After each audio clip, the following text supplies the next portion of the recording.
Does that bring up the slides for everybody? Yes, I've got it. Okay. I just thought I'd go ahead and pull that up. We are ready when you are ready, Tony. All right, Kevin, I appreciate that. I assume I'm coming through. All right. Well, good evening, everyone. Thank you for joining us today. We appreciate your interest in this topic and for taking the time to hear about this important step in the life of our city. My name is Tony Celebrezzi. I'm the Deputy Director at Building and Zoning Services Department for the City of Columbus. In 2020, the city embarked on a process of examining our nearly 70-year-old zoning code. Today, you will hear the results of the Phase 1 assessment from our consultant, Lisa Wise Consulting, and her team. This presentation will be recorded and available on the City of Columbus YouTube page. If you have questions as the presentation progresses, please feel free to use the chat function on the right-hand side of your screen. We'll work to answer questions as time permits. In some cases, we may group commonly themed questions together and provide one answer. I would ask two things of our viewing audience today. One, try to keep your questions focused on the Phase 1 assessment report only. We have limited time today, so we'll not be able to respond to questions about specific projects. And two, please remain civil and polite in the chat, even if you disagree with a finding or a statement. We're all working together to better our city. So without further ado, I'd like to introduce our lead consultant, Lisa Wise of LWC. Lisa, the virtual floor is all yours. Great, thanks, Tony. Hello, everybody. I'm Lisa Wise. We are very glad to be here. I am president of Lisa Wise Consulting. As Tony said, we are the lead firm on the project. Updating codes and code evaluations is one of our core services. We've worked on about 60 codes, maybe a little bit more in the last 15 years from Maine to Hawaii. And just a little bit on a personal note, I'm based in California now, but I grew up in the Cincinnati area and I went to US Cincinnati undergrad. So I'm a little bit of a Buckeye. Here's an overview of the presentation and meeting. I'll introduce the team and the project, and then Peter will talk a little bit about how the city has evolved over time from a land use perspective, but we want to spend most of the time going through the zoning code assessment and the recommendations for moving forward. And we hope to have plenty of time at the end for Q&A. We have brought together some of the best talent in the country for this project. First of all, I want to introduce Peter Park. Peter brings a lot to the team. Before getting into consulting, Peter was the planning director for Denver and Milwaukee, where he managed comprehensive code updates. These older cities have a lot in common with Columbus. We also have Tony Perez from Opticos Design on the phone. They are national experts in urban design. They coined the phrase missing middle housing, and they do a lot of form-based code and code work. We've worked with Tony and the Opticos team for, I think, about 15 years. And then we have our two local partners that we're very happy to be working with. We have Andrew Overbeck from MKSK on the line. They are helping with engagement and just instilling us with local knowledge. And then we have Warhol and Wall Street. Johanan Terrell is here. His firm focuses on communication. And we see him as a local representative of the community and helping to gauge underserved communities. So very glad everybody is on the call. Thank you very much. I wanted to talk a little bit about the process. As Tony said, this is the city's updating the code in two phases. Phase 1, which we are finishing now, our team evaluated the existing code, looking at what's working and what's not working, and we prepared a proposed strategy for moving forward and updating the code, and we'll talk about that a little bit more tonight. In Phase 2, the actual code update will happen. That is anticipated to begin in early 2022, and it'll be the beginning of a more extensive multi-year process that'll build on the work done in Phase 1 and also include much more community engagement and outreach. And Johanan will talk about that in just a minute. The city has an extensive body of work and policy framework to move forward with the code and the zoning code update. Some of these are city documents, C2P2, the area plans, Connect Columbus, but some of these documents were created in collaboration with other agencies like Insight 2050, Link Us, and the Regional Housing Strategy. Most, maybe all of these documents have policies to guide the code update, such as supporting transit, supporting affordable housing, maintaining and increasing jobs, among other things. So in addition to combing through all this information and documents, we also got a lot of information from stakeholders. Of course, we had a lot of meetings and interviews with staff. Last fall, we held stakeholder interviews in December. The city posted an online survey in early this year for a couple months. I'll talk about both of those, the interviews and the survey. But finally, we researched best practices, looking into case studies that were relevant for the city to help structure the assessment, and finally, the recommendations. I want to talk about the interviews first. Last December, we interviewed about 70 people in almost 50 hours of interviews. The details are in the assessment, but I just want to cover a couple of key takeaways. Really, throughout the interviewing process, we heard universal support for updating the zoning code. I think we can say across the board, there was significant support for the zoning code update. We also heard that there was a disconnect between the policy documents we just showed and the existing code. I mentioned that your policy documents support transit, affordable housing, but your code does not support this, as our findings show. We'll talk a little bit more about later. Also in the interview, we heard that there's a heavy reliance on area commissions and civic associations, and that this process can be time consuming. Almost unanimously across the board, most of the people we spoke to felt that the existing code and the related process is difficult for most people and unapproachable. You need to be an expert to kind of navigate through it. And then lastly, everyone felt that education and engagement were going to be a critical component to moving forward. We heard similar themes in the online survey. This was, as I said, conducted earlier this year, January through May. The city received over 3,000 responses to the online survey and over 5,000 written comments. As you can see from the map, the city got broad participation across the city, and the majority of the responses were from residents. So this is a really good, this is a pretty good cross-section of the city. It wasn't a scientific survey by any means, but we received valuable information about community concerns and priorities. Some of the priorities included a desire for more walkable spaces, protecting natural resources, improving transit, and then, like the stakeholder interviews, everybody wants a broad focus on community engagement, particularly underserved communities like renters, people of color, and lower income households. Peter's going to jump into the next series of slides. He has an interesting few points and some slides to talk about the city and how it has evolved from a land use perspective.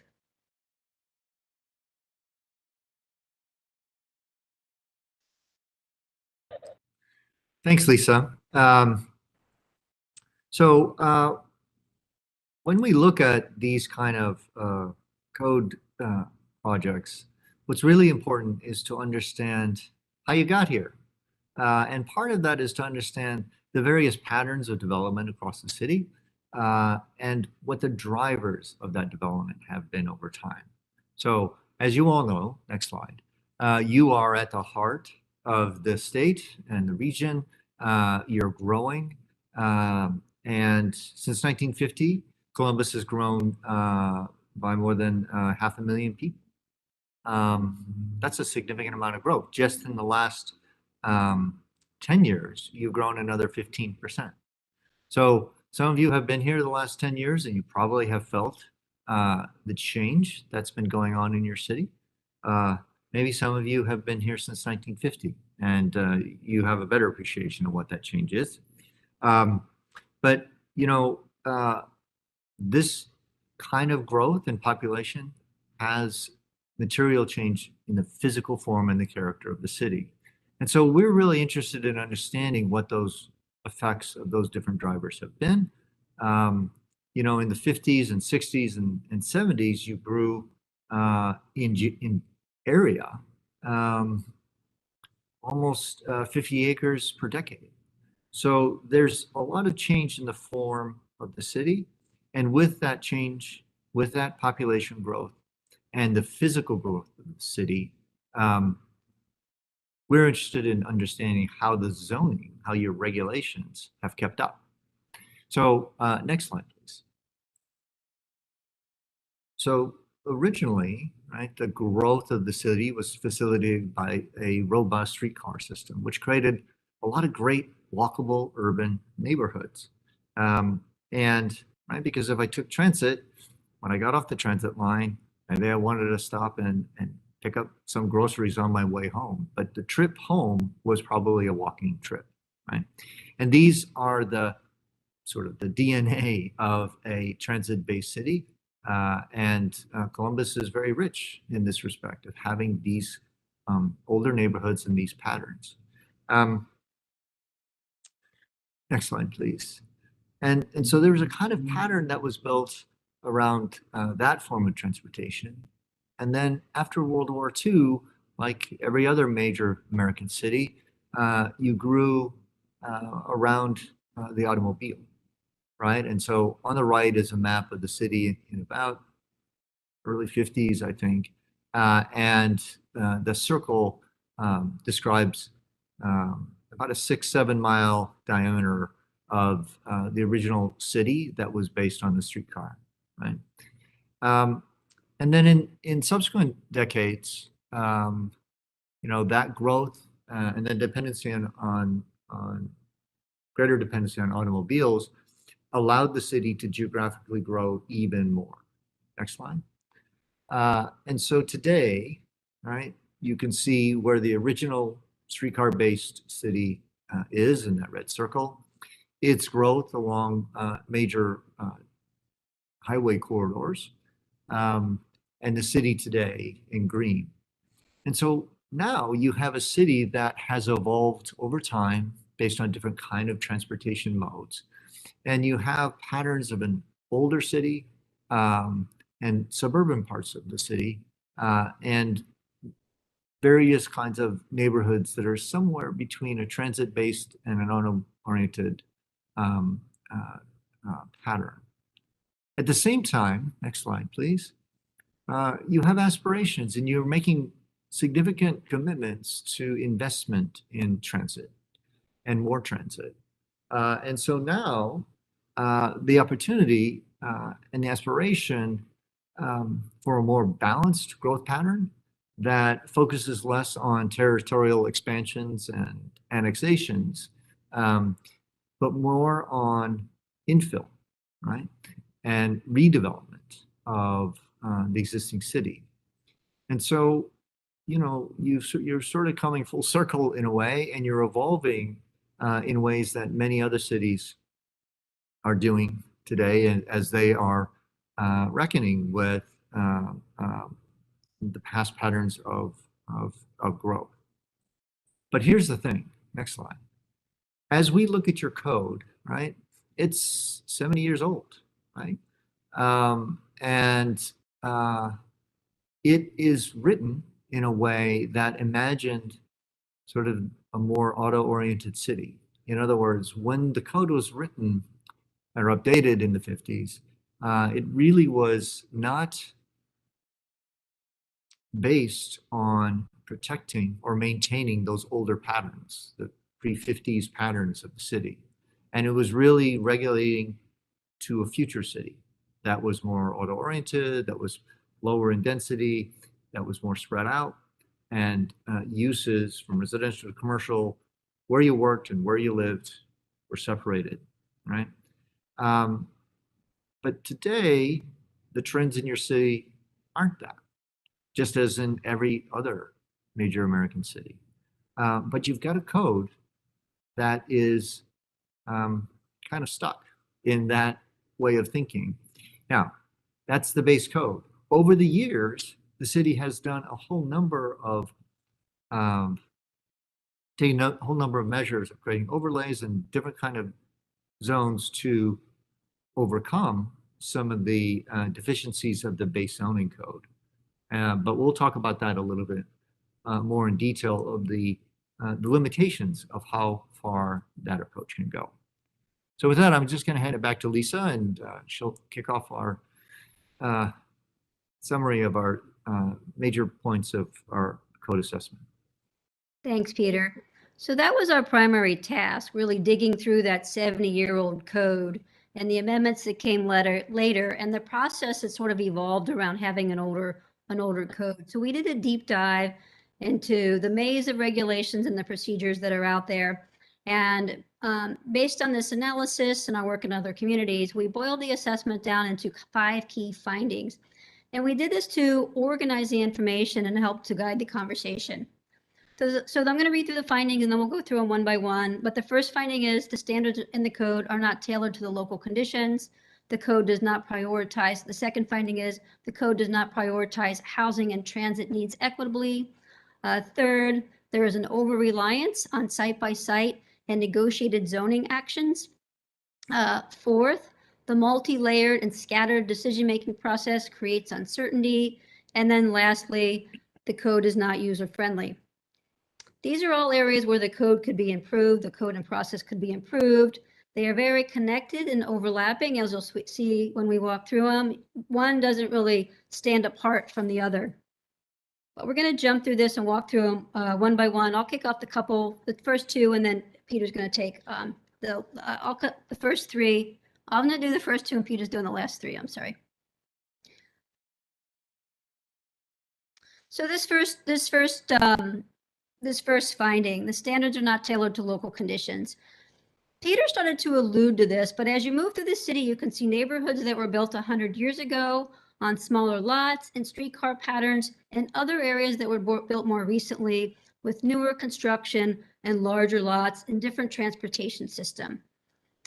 While there are dozens and maybe hundreds of unique places in the city, we've simplified these into 3 place types to sort of organize the conversation. On the one hand, you have the older city. A lot of us are familiar with this. Peter talked about these are your streetcar and historic neighborhoods. On the other end of the spectrum, you have the suburban areas as you move to the edge of the city, maybe the east side where the 70 meets the 270, those kind of areas. And then in between, you have these transition areas. These tend to be the first ring suburbs and may have a mix of characteristics that you find in the older areas based on patterns of growth and newer development that you find in the more suburban areas. While all of these areas are really different, your zoning code regulates these areas pretty much the same. In fact, it really defaults to the right side of this slide, and it's really good at delivering suburban development, and it's not so good at regulating your older neighborhoods, as we'll show in a minute. The historic patterns of development dating back to the 1800s or the walkable mixed-use environments that some of your policy documents aspire to.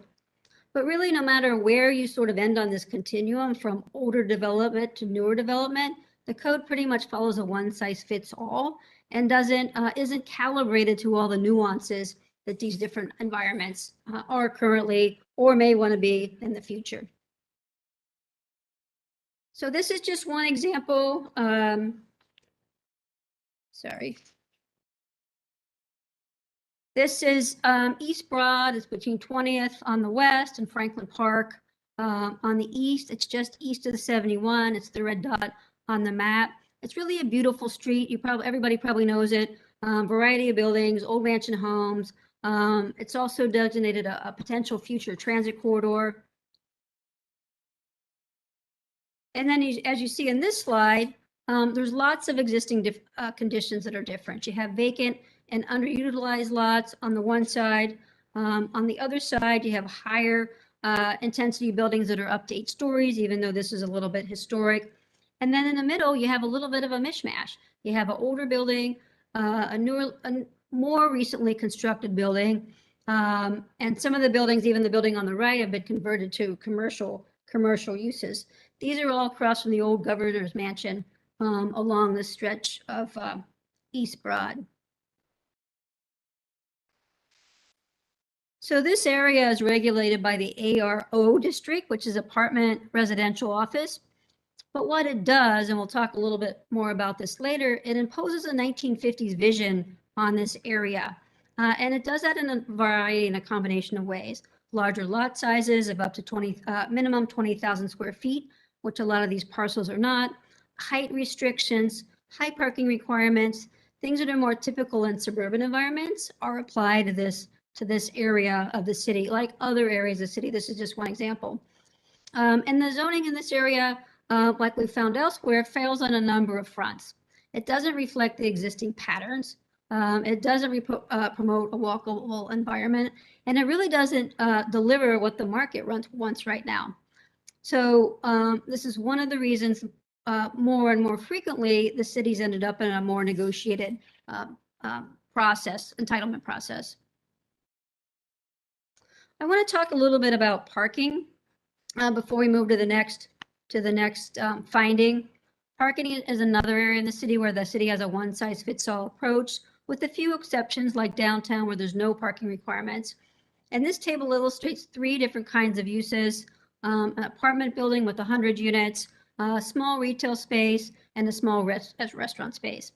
As you can see on this table, the parking requirements for these uses are the same in about 90% of the city, no matter where the development is. So parking, 100-unit parking apartment building would require 150 spaces. Best practice really points in the direction of tailoring these requirements to existing context or anticipated need. And one obvious area to think about this is in your transit areas, where you may need less parking, fewer cars, a less auto-dominated environment, and many of the households may not even have cars. It's my understanding over 10% of the households in Columbus don't own a car. The other thing about parking, and I just want to mention this here quickly, is it's really expensive. According to one national study, it ranges from $5,000 for surface parking up to $35,000 for structure parking. So this adds a lot of cost, and often this is pushed on to the renters or homeowners, so it can make things less affordable. So you don't want to have more parking than you need. This slide just shows the parking in the 1950s with the 1950 code. Over time, the city's increased parking almost 50% across all these uses. So instead of following some trends for some areas and lower parking, there's actually more parking in 90% of the city approximately. And these are the exceptions. As I said, downtown has no parking requirements. And then the city's worked hard in some areas like University, Short North, and East Franklinton to develop a more nuanced strategy. But these only apply to 10% of the city, and a little bit more work needs to be done in this area.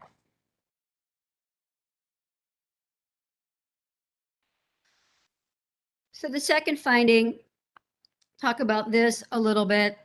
The code does not prioritize housing and transit needs equitably.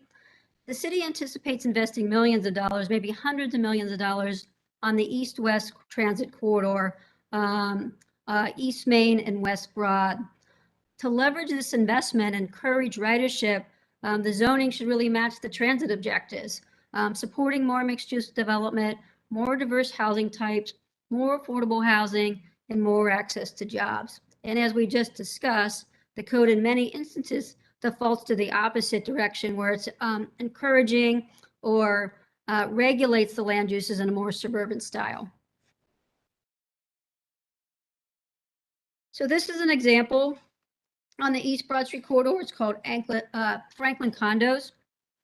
The code delivers the illustration on the right. 3-story building, lower intensity. It fits with the adjacent historic structure and from a height perspective, but really it's a long building with no breaks in the frontage, really kind of dead and flat along the frontage. The surface parking is in front, which disconnects the building from the street and kind of makes a gap there. This is an example how parking requirements often drive design in a negative way. And what's missing from the code that we see in other codes are requirements that sort of build in that articulation for the frontage. Frontage requirements, articulation requirements, tools that would make the building fit in with the surrounding areas, and work with transit in terms of a more walkable, pleasant street. And these additional things I just talked about that the code lacks, in the end, it really makes the code more predictable for applicants and residents and easier to use. So before we jump in the next finding, I just want to touch on this a little bit. The photo on the bottom right is what got built, but to get successful results, a highly negotiated process was required, and Peter's going to jump into this in a moment. But this particular project took at least 3 variances. Variances are deviations from the current standards. So there was a height variance to get an extra story. There were setback variances to adjust the setbacks, like moving the building closer to the street. And there were parking variances to move the parking and to slightly reduce the parking requirements. During the process, the city was actually able to work with the applicant and improve the overall design and facade of the building, getting a much better frontage in this courtyard type development.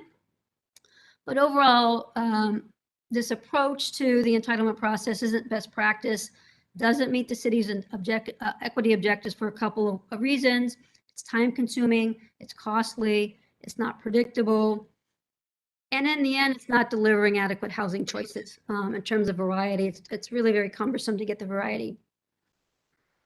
So Peter's going to jump in next to some of the way the city's overcome this outdated code. So the example that Lisa just shared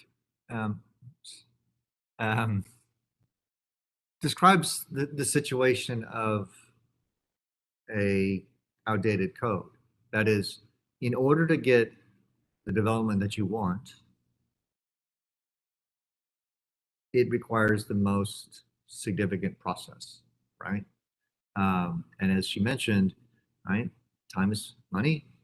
It adds uncertainty to the process, right? So in some ways it's a little bit upside down. Now, that's one example.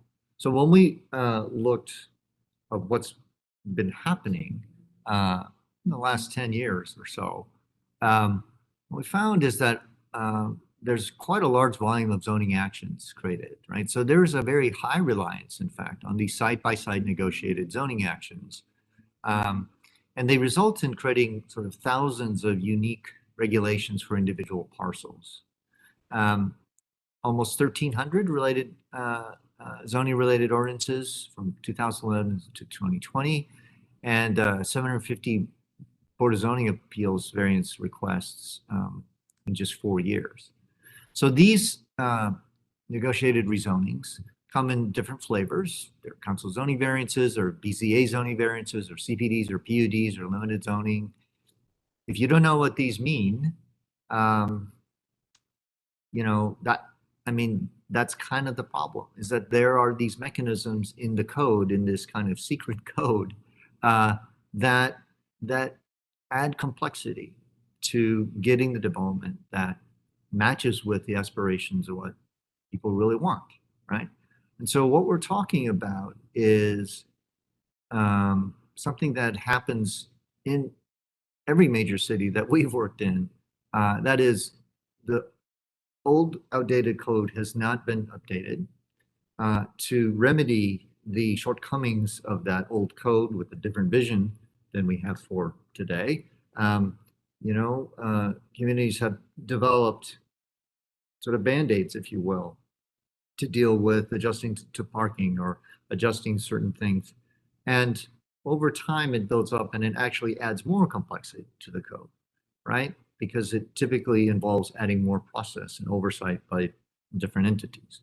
So this is sort of the situation of where Columbus is today. And the opportunity is to learn from what you've achieved in all of these negotiations and find ways to, mine the successes here to actually build them into a new code, such that the starting point for these conversations about the review and the approval of projects is advanced. You're starting from a better base point of the conversation between applicants and community, between applicants and the staff. So the fourth element that we want to talk about is, right, this kind of over-reliance on these negotiated processes and the inadequacies of the code have distributed the decision-making across various entities, both within the city, outside the city. and this is, you know, we talk about it in terms of it creates some uncertainty, right? And development as a business venture is speculation, right? It is, there's risk involved. And so the higher the risk, right? Potentially, you know, the more that's unknown, it takes more time to bring some clarity and confidence. And, you know, time is money. And if what it takes to do a development is more and more money devoted to process, that doesn't come out of a developer's profit. It's not coming out of a developer's pocket, right? It's being transferred to those who would be renters or those who would buy whatever the real estate product is. So it actually has an effect of increasing the costs. And if you're concerned about affordability, and we heard a lot of folks concerned about affordability and rising housing costs in the city, this is something that you can fix with regard to the time it takes and the uncertainty that is right now part of the process. But again, from that map that we showed earlier, the degree of reliance on these kind of negotiated rezonings is really outside of best practice in zoning. And because of it, there's actually a rather limited amount of staff discretion in approvals, right? So that again adds to more time and potentially more uncertainty. The fifth thing that we want to share is, you know, in our findings and looking at codes from other cities and working on codes, the code is really not a user-friendly document. In terms of navigation, in terms of the hierarchy, and the organization of the information in the code, it's pretty difficult to navigate, which is exclusionary, right?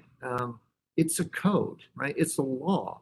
It shouldn't be elusive. I ought to be able to look at it, understand what my neighbor can do with their property and what I can do with my property, right? It shouldn't be such an elusive thing. And so there are aspects of the code that really are not up to date. Use of graphics and tables to organize information like allowed uses, and some of the definitions of the uses, like types of uses, could really use an update compared to modern practice. So in terms of our key findings, right, standards are not tailored to local conditions. Code doesn't prioritize housing and transit needs equitably. Code's not user-friendly. There's an over-reliance on side-by-side negotiated zoning actions, and multi-layered and scattered decision-making creates uncertainty. We looked at those 5 against a set of metrics relating to the effectiveness of the code, the predictability of the code, quality of the outcomes, and concerns regarding equity. And overall, the code scores pretty low under each of these key findings. So we summed them up, our findings, and we've stated or described some initial imperatives for the update of the code. That the update of the code, that an updated code would work effectively and equitably for all people. So that's the starting point. Then an updated code would align with the city priorities for a whole range of issues, from growth to equity to housing affordability, job creation, sustainability, transportation, and neighborhood vitality. And that the updated code would efficiently utilize city resources and capacities. And right now, in our evaluation of the code, it doesn't do that. It doesn't do these things for your city. And as we said, to get the results that you want, oftentimes takes the longest to get there. So now we want to share with you some of our recommendations for moving forward.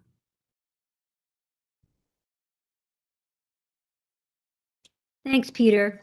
So we're looking forward to hearing your comments on the key findings at the conclusion of the presentation. But as Peter said, we want to talk about the recommendations moving forward.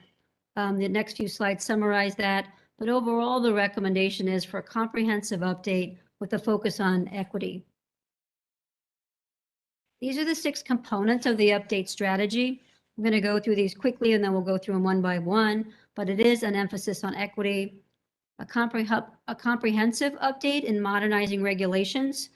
City really needs to start with a new operating system because of the code is so old and the piecemeal updates. We're also recommending an early focus on transit corridors. We're recommending a flexible hybrid approach, and I'll talk about that in a minute, what we mean by that. We'd like to, at the end of the phase 2, have a more predictable review process, and then incorporated throughout the process will be a robust community outreach strategy. We'll go through each of these one by one, but overall, the goal of the update strategy is to address the findings in the assessment report, get some early wins, especially with transit, and emphasize a collaborative process moving forward. And to kick that off, I'm going to hand it over to Johanan. He's going to talk a little bit about the equity lens. Thank you. Glad to join everyone. My name is Johanan Terrell of Warhol on Wall Street. Really excited about what is happening with the zoning assessment and reevaluation of the zoning code. First off, I have been involved with many projects here at the city and a lot of the newer developments that are happening on a community engagement side. So I definitely understand the importance of community engagement. And those projects include like the corridor project that's happening with CODA. It includes other projects like some of the Rapid 5 work that's going on. I've been a part of Smart Columbus and other initiatives that have been, deeply involved in our communities around the city. So being able to see, how this is going to layer on top of some of these other initiatives in the city was also very important. And so what I want to just intro in here right now is the emphasis on equity. So my role, again, as a part of this and talking about the community engagement, I had little to no knowledge about zoning, and it's been so long that the zoning has been, assessed here and reimagined here in Columbus, Ohio. So my goal was to really represent the average Joe in the city, right? Someone who doesn't know about the zoning code, but it definitely impacts, me and my community. So one of the things we want to think about is keeping it simple. And as you saw when Peter talked about earlier, is that with so many different variances and codes and different things that you have to understand to be able to effectively navigate the code, that in itself starts to create inequities, right? Because you have to be an expert to really understand it and maneuver it. And that makes it difficult for all to be a part of that process. So what we want to recommend is the emphasis on equity, right? So we want to engage groups that have been historically excluded throughout the process, right? And we know equity really is all about, the quality of being fair and impartial, right? So making sure that these groups are included in the process so that it's including them and also bringing them along the process. We want to develop strategies that reinforce shared prosperity by encouraging investment in all neighborhoods, right? So we talk about that, being fair and impartial. So it's available for all neighborhoods and making the code and the process easier. So when we think about equity from anyone who's looking to develop or they're when they want to know how the zoning code will affect, other things in their community, we want to make that easy to understand. So the barriers that have existed before, if we can decrease those barriers and make the code and process easier, a lot more people have the ability to have input and an ability to navigate it and, hopefully become advocates and be able to empower others with this information. And then we want to support the creation of new housing and job opportunities as well. So as a part of that equity, if the community is brought to the table to be able to voice their opinions and then give their input, those things could also support the creation of new housing and job opportunities in certain communities that could utilize that. And also those who will be a part of the process of whether it's developing or creating those jobs in those communities. So we just want to make sure that another important key thing to think about is that how zoning, since it hasn't been done since the 70s, really we want to make sure that, we control the narrative. And when you think about the history of it all, when you go back to the 1940s, where, redlining was done to keep, certain, communities, definitely African-American communities and other communities to keep them away from abilities to buy property. It was more so on the financial side. You had the zoning code in the 50s in Columbus that was implemented. And in some ways, the zoning code made it even more difficult for you to develop or build or impacted your community. And then you had some of the highway plans that took place in the 60s that disconnected communities from services and created even more challenges for communities to be affluent and be a part of that equity. So, because of the historical reference, this is a huge opportunity for us to get it right and to make right some of the wrongs that were done in the 40s, 50s, and 60s.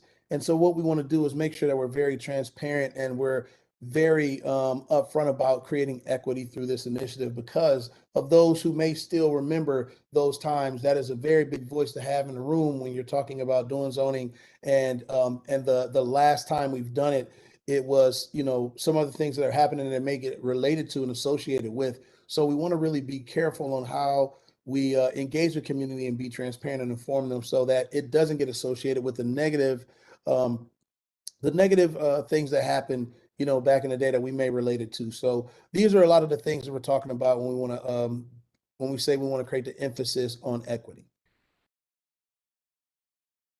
Thanks, Johanna. And I think the Columbus Code can be groundbreaking in terms of equity and the emphasis on equity.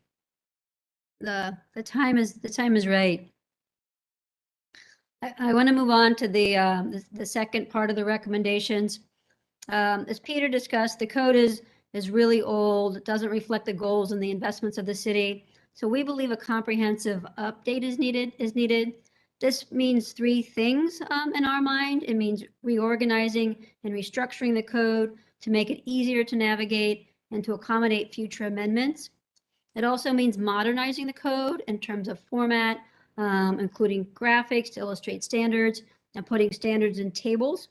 And then it means updating or rewriting outdated and obsolete regulations. Land use is always a good example of this. The existing code still has stamp dealers, video stores. This doesn't support a modern economy and take the city into this century. And as Yogi just said on the last slide, I mean, the code needs to be easier to use, and Peter emphasized this too. And one of the ways to make the code easier to use is to kind of rehaul it and modernize it into a new format.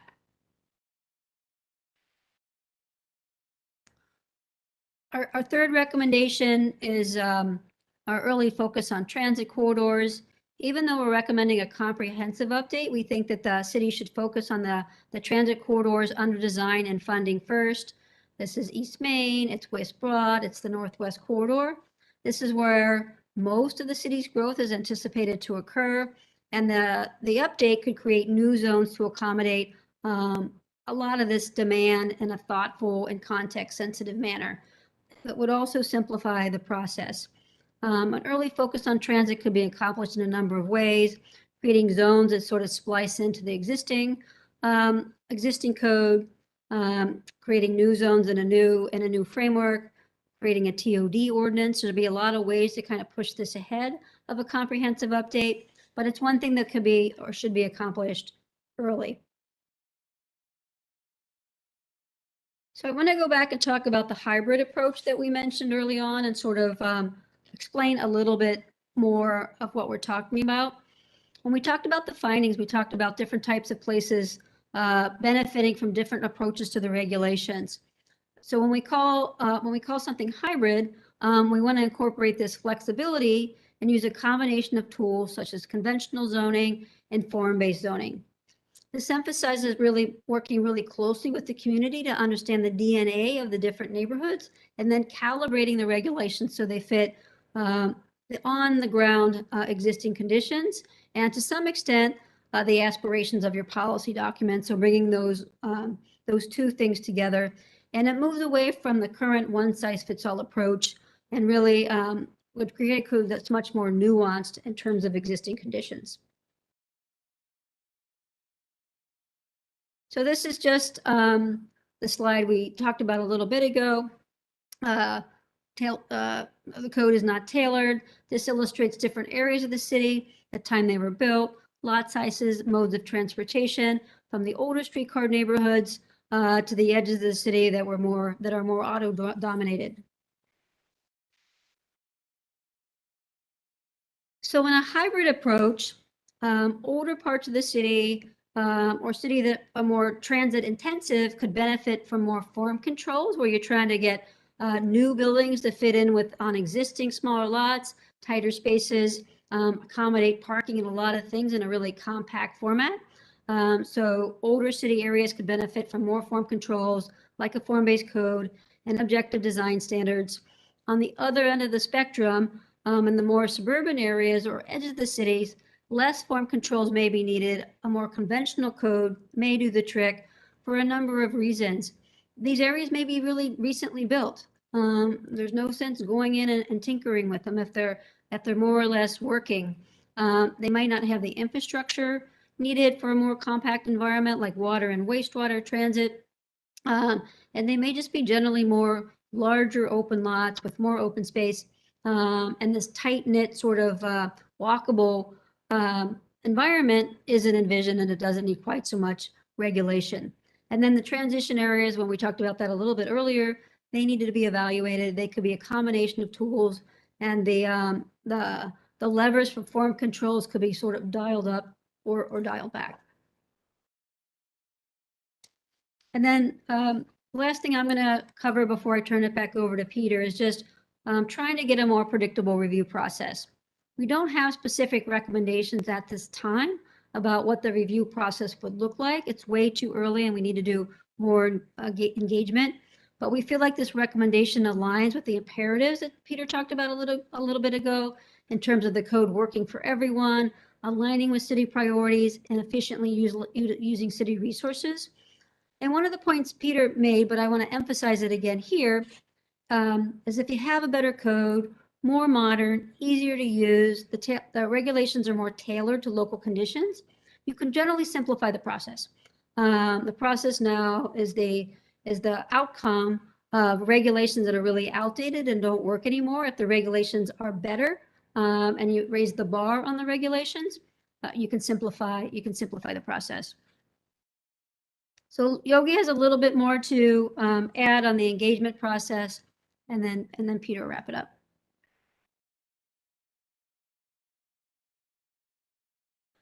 Okay, so as we mentioned earlier, one of the first things we wanted to call out was equity. And now we want to talk about really how do we start to engage the community to make sure that they are at the table. And so when we think about this, one of the things that I know, recognizing that there are a lot of different initiatives happening in the city, is that we need to make sure that this doesn't get we want to make sure that we heighten the level of awareness around the zoning code because it's been so long.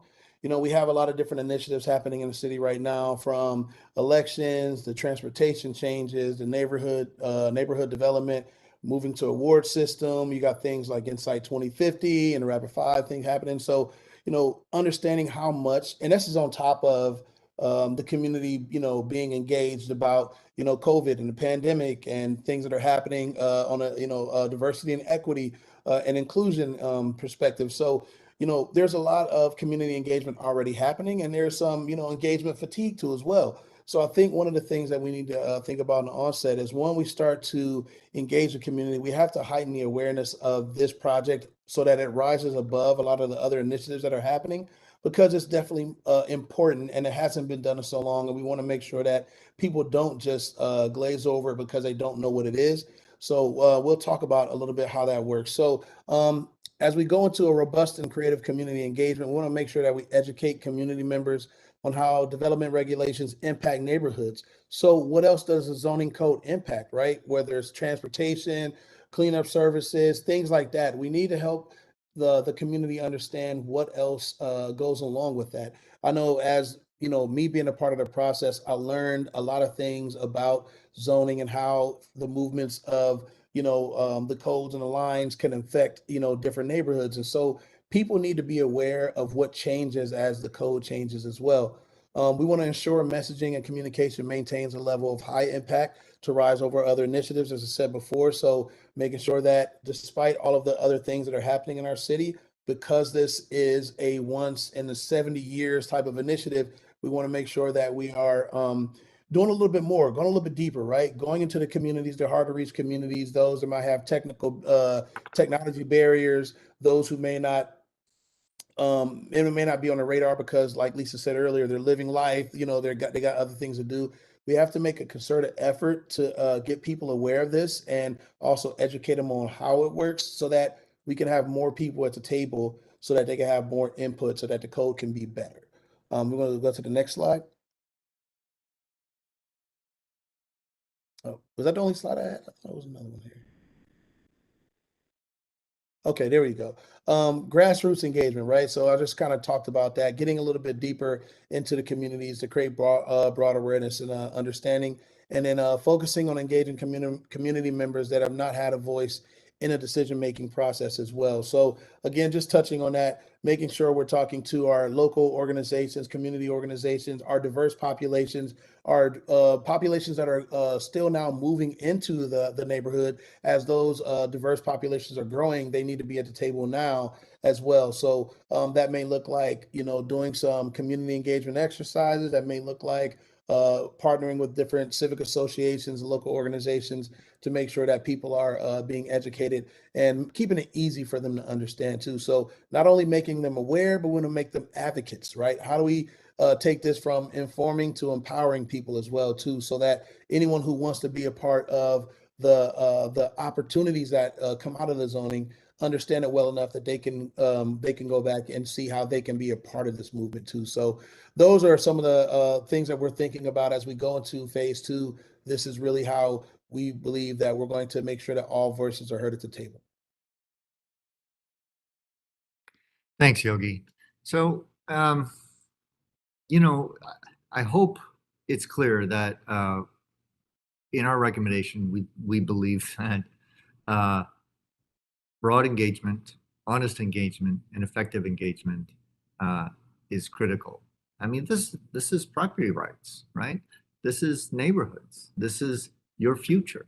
And so it's absolutely important that voices across the community are heard. And, you know, the other thing I think that we want to share, just a few other considerations, is updating the code is more than just rewriting Title 33. It's a chance to address a lot of other important things that we heard a lot about in our meetings and what we read in surveys. So we understand their importance to the city and of your existing policies. But just for example, mixed use and transit corridors and centers, right? You're making investments in transit. And it's not transit for the sake of transit, right?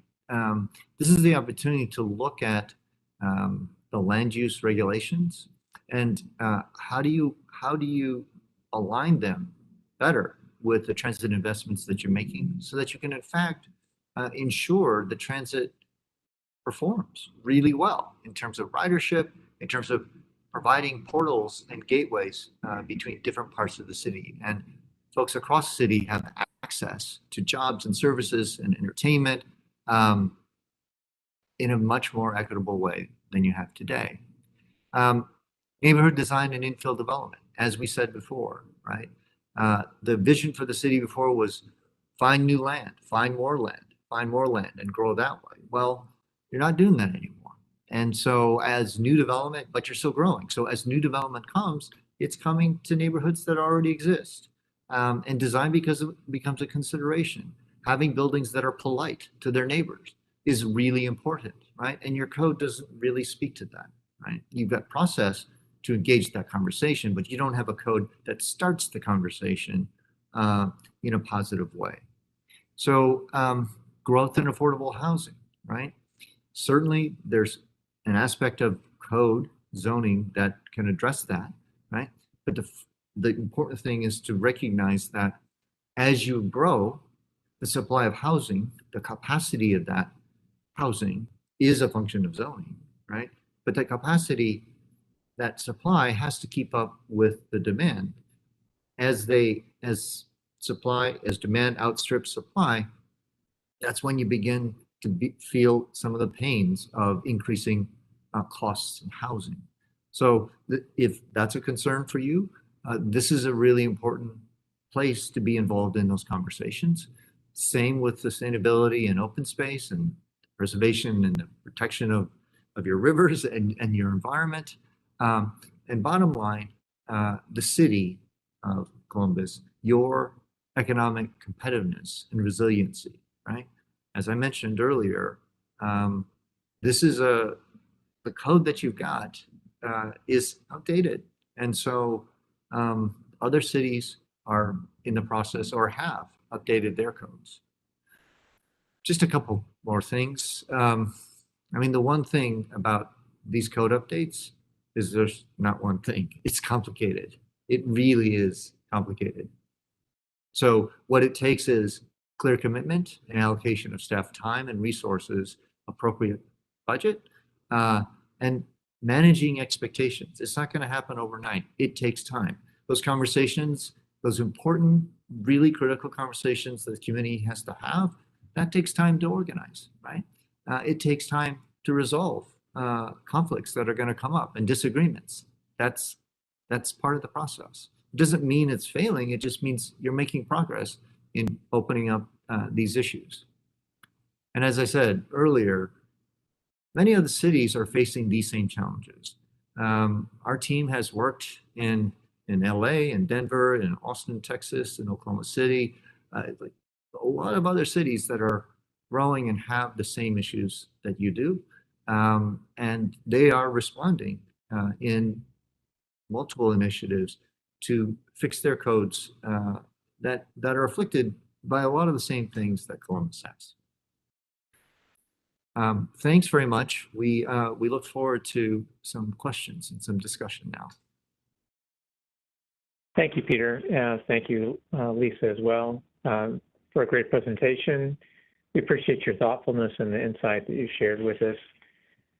While the consultant team's assessment points out quite a few challenges with the code, we're optimistic that with the help of this report and the input collaboration with many of you on the call and many others, that we can tackle these issues, and that we're committed to ultimately creating a code that helps to guide growth and contribute to an equitable and thriving city.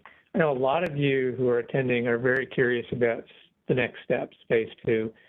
We're still digesting the report. We're still working on developing a strategy for moving forward, but we are committed to doing that.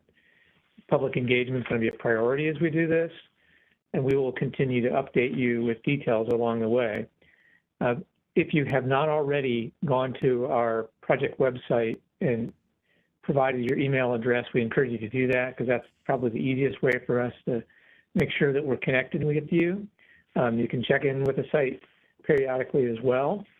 I do want to make clear, just in case there's any misunderstanding, that there are no code updates that are currently being proposed. We are really just sort of getting ourselves situated to begin phase 2, where that sort of hard work will take place, and we'll be doing that, with a pretty robust community engagement process to accompany it. We're going to go ahead and go to the questions, and I want to introduce Jennifer Fenning. Jennifer is with our development department. I should have introduced myself earlier as well. I'm Kevin Wheeler, and some of you I see on as the attendee list. I know that we've met, but I'm with the development department as well, and we're collaborating with the Building and Zoning Services Department in this work. So what's going to happen is that Jennifer will feed the questions to Lisa Wise and the consultant team for responses. And if you haven't already asked a question, if you look at the bottom right corner of your screen, you'll see the chat function, and you just click on that and you can submit a question. If by the end of our time, and we have the digital room for 90 minutes, so 7:30, if at the end of the time you have not gotten your question answered, please go ahead and send us an email at our zoning code update at columbus.gov email address, so that we can get back to you that way. At this point, Jennifer, if you're ready, I'm going to turn it over to you. Thank you. Let's do it. And we have a lot of great questions coming in. If you still have questions, please feel to pop them into the chat, and we'll get to as many as we can in the next 30 minutes. But let's start off by talking about area commissions. We had a few questions coming through the chat on area commissions, and it was asked that, it was observed that the report identifies area commissions as sometimes contributing to making the approval process more time consuming, unpredictable, and even more inequitable. For the panel, what would you say, can you say more about this? And what is the role of the area commissions, if any, as Columbus goes about adopting a new zoning code? I'll add to that, another question from Sam was, do you think the involvement of area commissions is likely to increase or decrease as we pursue this process? So I could start. I think one of the things that we want to make very clear is the area commissions are not the problem. The code is the problem, right? And so that's what we mean about your code, because it doesn't work, creates a starting point of a conversation between communities and applicants, right? That is way down here, right? If you update the code, you can really elevate the starting point. You can take care of a lot of the basic things that we know that you've been talking about, you negotiate, spend a lot of time on. Somebody has mentioned a few of these things. So you can actually elevate the outcome, right? Because you are all starting with a new starting point. The question about will it increase or decrease, we don't know. I mean, that's not part of the recommendation in this report, right? That's yet to be determined. The role and the what happens in the process. That would be for the next step. We don't know enough right now to be able to answer a question like that. Let's talk a little bit about incentives and tools. John asked, can you describe the balance between codes, the regulations, and incentives in shaping how our city grows in the future? And I'll add that was a question asked in the last session that we didn't get to that we wanted to make sure we addressed. Sure, I can kick that one off and then others can chime in. So when we talk about code, I think we spent a lot of time in the last hour talking about what the zoning is and how it regulates the built environment. Incentives in most places are how jurisdictions encourage the type of development or activity that they want to see in their city. And it can be financial incentives or incentives to developers that reduce their costs, like reducing parking requirements or things like that. So the kind of community benefits communities typically want to see are increased jobs, more affordable housing, sometimes certain kind of amenities. And in some codes, they build in what's called a community benefit program that incentivizes these kind of activities by working with the development community to supply those. So I think that's the difference between the code and the potential incentives. There's sometimes financial, there's sometimes changing the regulations to either increase revenue for the developers or reduce costs. And I would just add that, right, the starting point of any code update is, right, the first thing is first do no harm. And part of that is removing the things in the existing code that are getting in your way of ensuring long-term affordability. And so that's one piece. On the incentive side, right, the necessity of incentives or the likelihood that the incentives would even work needs to be studied very carefully, because they are related to the market and the market conditions. So I'm working in a couple cities right now that they have incentives, right, for preservation. And no one ever takes up the incentive because the base zoning and what a property owner is entitled to is more than what the market demand is, right? So it's an incentive that's written in the code, but it's not really effective because it was calibrated in a way that is well beyond the market, right? And we would suspect that there are parts of Columbus where that's the market dynamic in the real estate, and in other parts it may be stronger. So the whole calibration and application of incentive zoning and incentive systems, we've learned a lot in zoning practice, and they have to be carefully studied relative to the economics of in different markets. And you have a really big geography in your city, and so you have very different characteristics across the city. It's not a one size fits all. Peter, I'm going to keep you in the hot seat. There was a follow-up question to your comment when you said, we need to elevate the code. Can you give a more concrete example of what that could look like? The commenter says, it sounds like you want to put more specific parameters around zoning so it's more structured as compared to flexible. Can you clarify a little more there? Yeah.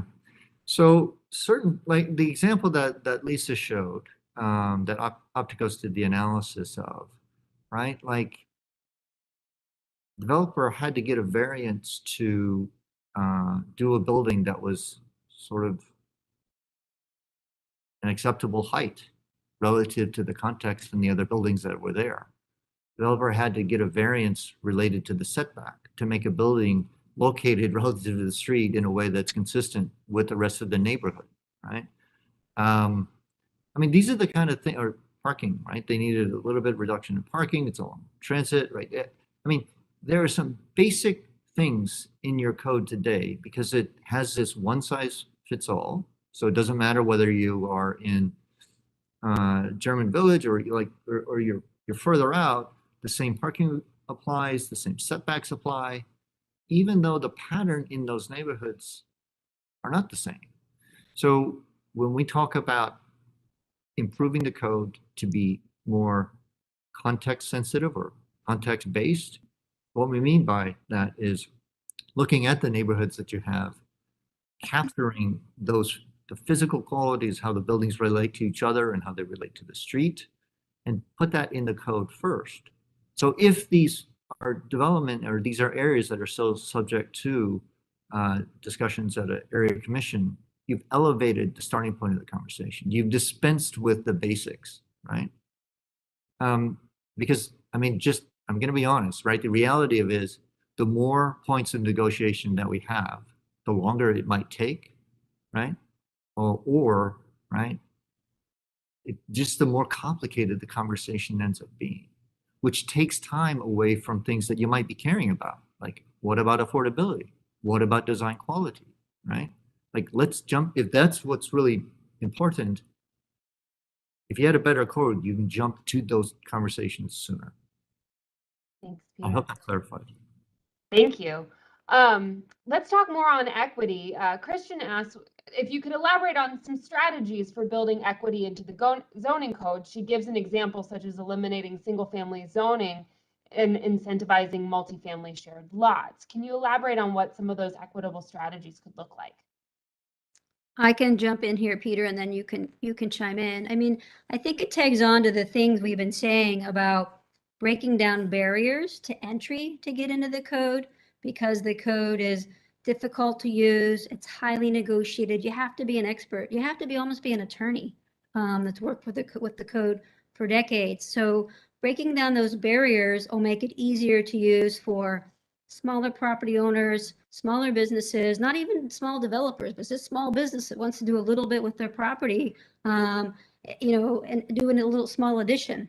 Homeowners that want to do something, people that want to break into the market, entrepreneurs, things like that. So it'll break down the barriers to using the code. But also, we're back to the time is money thing. So reducing the time and complexity of it reduces the cost and just makes it easier and more transparent for people to navigate the code, pick it up, understand what it wants. Like Peter said, in some ways right now, you kind of have a secret code. You got to know the secret code to get in, and that just doesn't lend itself to equitable outcomes. So, I mean, I think those are the major ways to make it more usable by everybody and increase affordability are the primary ways we can make the code more equitable. Thank you. David wants to know, how will equity be addressed between neighborhoods that have design review and those that do not have design review? This is another topic. Well, I can kick it off, Peter, and if you want to chime in. we've been talking about understanding design review a lot. I think a very small percentage of the city has design review right now. It's like single digits percentages of the neighborhoods that have design review. And we're going to sound like a broken record, but more areas want design review because, again, the code is so broken and it doesn't work. So, you know, people want design review because they see they have more positive input there and getting the outcomes they want. But again, if we raise the bar, if we understand the regulatory environment and the zoning that's in place, it'll be easier to get what you want on the ground at lower levels of review without so much volunteer time. We don't really know what's going to happen with design review. It's sort of like area commissions. It's really easy. It's really hard to know what the outcome is going to be with those kind of processes. But I know a small percentage of the city has design review. More people want it, but we think it's the product of a broken code and not providing any certainty into the outcomes. Yeah, in typical practice, right, design review comes into play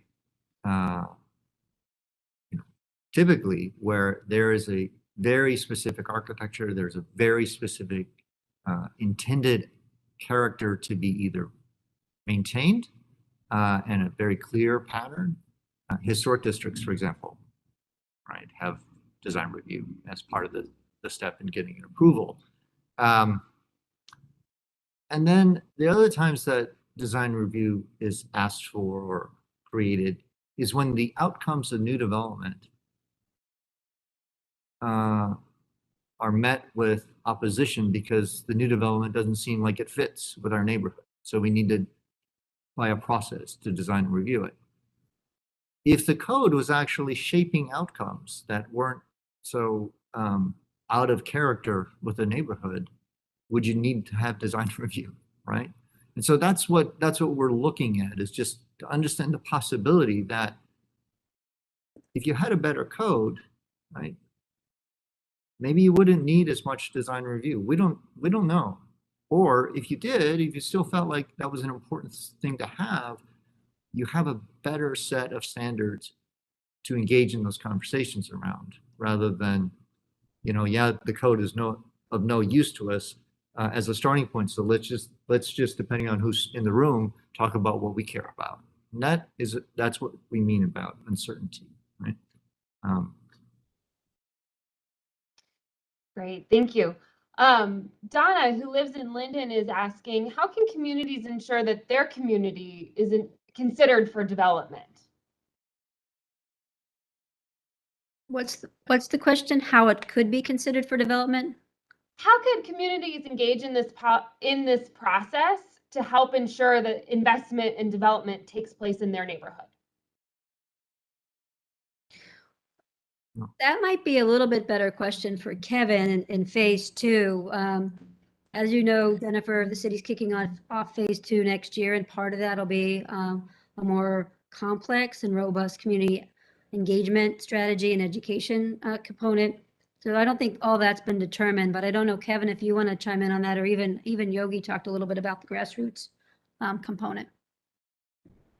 Well, thanks, Lisa. I think, you know, one thing just to be aware of is that as the city grows and as we seek to, you know, be an equitable and vibrant city as a part of that growth, one of the things that we're looking at is neighborhoods that have perhaps not benefited from the growth and vitality that we've seen. And so we recognize that some of our principal corridors, the Cleveland Avenues and West Broad Streets and East Main Streets, that have been, you know, really vital parts of their neighborhoods and their communities, we believe that these streets and these corridors present an opportunity for new investment and redevelopment. And I think that, you know, we want to make sure that the zoning code is updated in a way that can contribute to that rather than serving as an obstacle. And so, you know, the way neighborhoods develop, where development happens, you know, these things can be complex, but to the degree that we can eliminate some of the barriers so that all neighborhoods in the city benefit from the growth and the investment that we're seeing. That's what we want to do.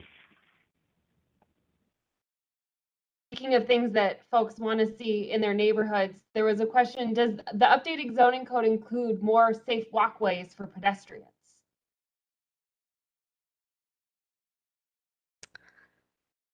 I don't know if we know exactly if that, and that level of detail. I think the recommendations are for more walkable environments. That's 100% sure. But in terms of what that's going to look like on the ground, we don't know yet. More on engagement. How strongly will the survey results weigh into the recommendations? There was an observation that the survey kind of was disproportionately weighted towards homeowners versus renters.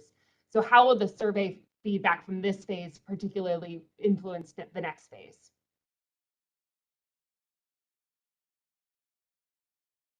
I'll take that. I mean, we did look at the survey results for the assessment report and the recommendations, that they were just one data point in terms of, you know, all the information we looked at and all the outreach we had and all the meetings we had and the best practices and our knowledge of codes and code updates in large cities.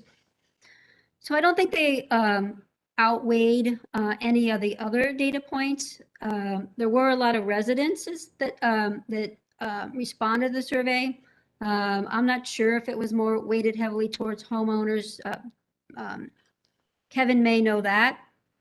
But I think we took all that into account as we went through that information. And I think as the engagement process unfolds for phase 2, as Yogi described in his slides, we're going to look for a more balanced approach, broader outreach, more grassroots, digging deeper into some of those neighborhoods and communities. Yeah, and I would just add that, you know, I think that we have known for a while that the development and zoning process in its current framework is not really getting the job done in terms of being representative of the folks who make up our community. And when we ask people to share with us some of the demographic information in the survey, you know, income levels and age and race and things like that, you know, part of the reason we wanted to understand that was so that as we move into phase 2, we can really make sure that we're taking steps to reach folks that we're not otherwise hearing from. And I think, you know, the survey results, to the extent that people shared that information with us, did indicate that we were not hearing from renters and lower income folks and African Americans and other segments of our community in a way that we need to. And so, you know, I say this recognizing that that's a shortcoming of the survey, but also recognizing that having that information, I think, puts us in a better position to really tailor our outreach, our engagement moving forward to be more productive in that area. Yeah, I agree with you, Kevin. I think that's one of the things we talked about when we were looking at survey results, is that they don't determine how we will approach the recommendations or the changes. It determines where we need to do the work at. And so that was why our recommendation for deep engagement into the communities, because we know we have to dig a little bit deeper. For those who did respond, you know, maybe it was easier for them to respond. You know, maybe they didn't have so many barriers or other things going on, and it was easier for them to respond. But that was more so of an indicator of where the work needs to be done. Great, thank you. Let's keep going on next steps. Mark asks, in your experience, how long does a comprehensive update take? And what are the obstacles to overcome to complete this task?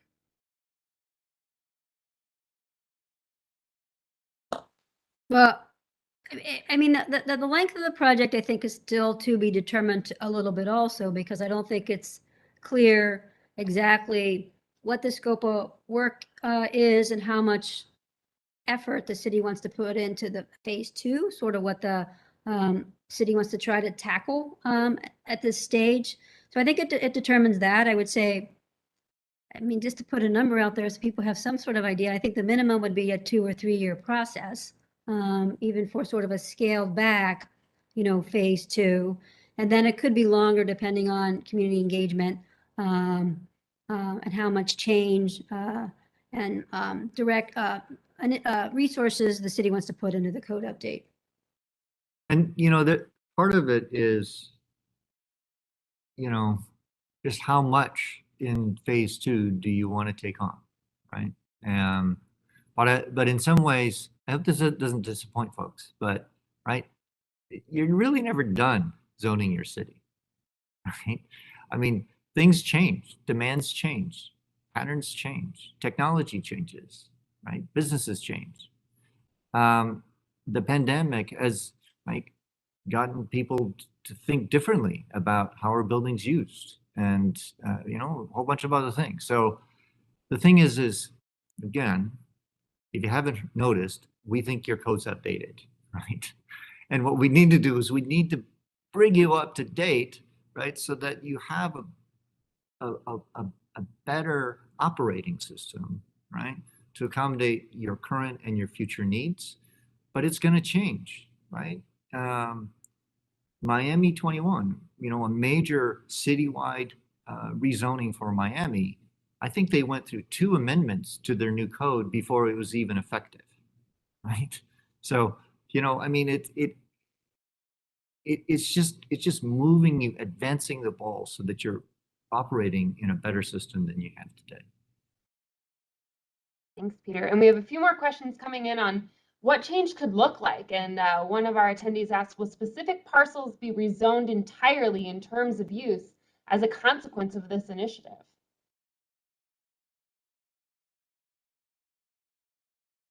You want me to kick it off, or you want to do it, Peter? I mean, I think, again, some of these questions for phase 2 are difficult to know. I think, too, it's important to, I mean, this is a complicated process, so people have more questions, keep putting them in the chat. But there's a difference between doing the code and the text part of the update and then doing the mapping.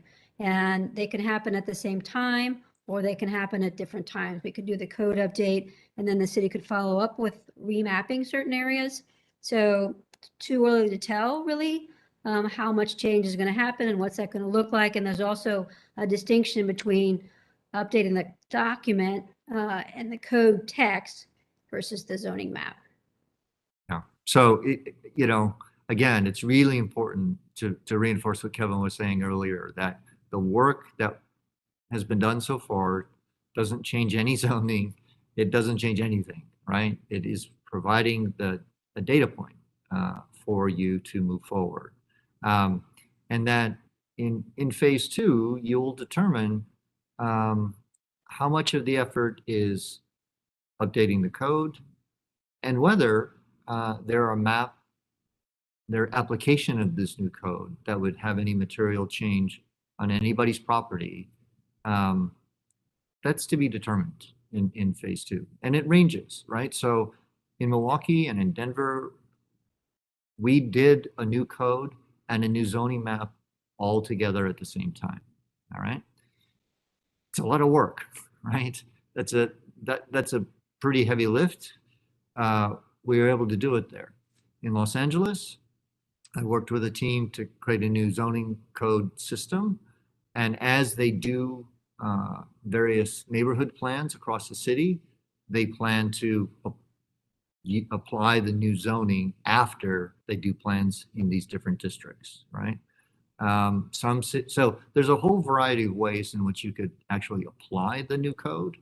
But I think the concern that the code effort is going to immediately change my property or change these things, I think it's important that we start tonight messaging that that's not what the code would do immediately, right?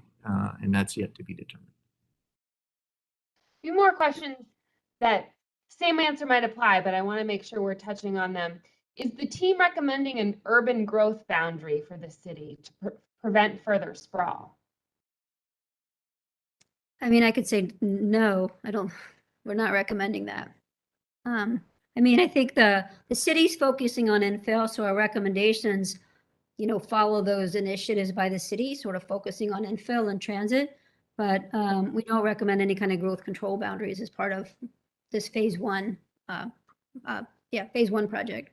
Lisa, let's stay on infill because there's a related question. Can updated zoning code delineate areas where higher density development is desired, while at the same time identifying places where density might not be as appropriate? So this goes back to the difference between the text and the map. So if we have a text and it has zones that are 5 units, dwelling units per acre, and 200 dwelling units per acre, that's in the text, but it depends on how they get mapped. And I think Peter went through that earlier. The mapping in phase 2, I think how that happens and where that happens is yet to be determined. Right now, as you do plans, you don't update your maps in the city. So, which is one of the things I think in phase 2, the community will need to have a conversation about how and when the zoning map gets updated. And we would, I mean, we're kind of planning nerds. So for us, this is kind of a question that it's less a zoning question, more of a planning question. In other words, the conversation about where do we think it's appropriate to have additional density, right? And where do we not want to see more density happen? That's a planning conversation. And I will just tell you that, right? The problem that we've observed across the country, maybe it happens here too, is that those questions of more density, you know, may I have more density, right? It is conflated a planning and a zoning thing, right? So, right, in the ideal world, you would actually have planning conversations ahead of the zoning, and you would have a really good tool set in the zoning so that when you did a plan, folks would know in these public conversations, here's what we're talking about, because here's what the tools would provide for, right? And so you could do the plan, adopt a plan, rezone the areas, and folks had been part of the planning. So when the rezoning happens, it's sort of like, yeah, that's what we intended it to be. And so when development happens, yeah, that's what we expected it to be, right? But again, right now, your code is not allowing you to do that. So we think it's really important to, I have a phrase I use, I say, with a better code, you can have even better plans, right? Again, a lot of cities that we're working in, they're creating new zoning every time they prepare a plan, which is sort of further complicated their whole zoning systems, right? And in very inequitable ways. Well, we are coming up at the end of our time, and I believe we have exhausted the questions in the comments. To reiterate what Kevin said, if we didn't get to a question, if we missed it in the chat, please shoot us an email. The email is zoningupdate@columbus.gov. We would love to engage further and make sure that your questions are answered. With that, Kevin, I'll turn it to you to close us out. Okay, thank you, Jennifer. Thank you again, panel, consultant team, and thank you for all the folks that joined us on this call, all the attendees. These are great questions. We're going to be communicating. We're going to be working together a lot as we move forward. You know, this is, I think, just a really great opportunity for us to move forward with a code that is aligned with where we're trying to go as a community around issues of equity and growth and vibrancy. Again, if you didn't get your question answered or you think of a different question after the fact, you can go ahead and submit that through our website or directly to zoningcodeupdate@columbus.gov. We'd be happy to hear from you.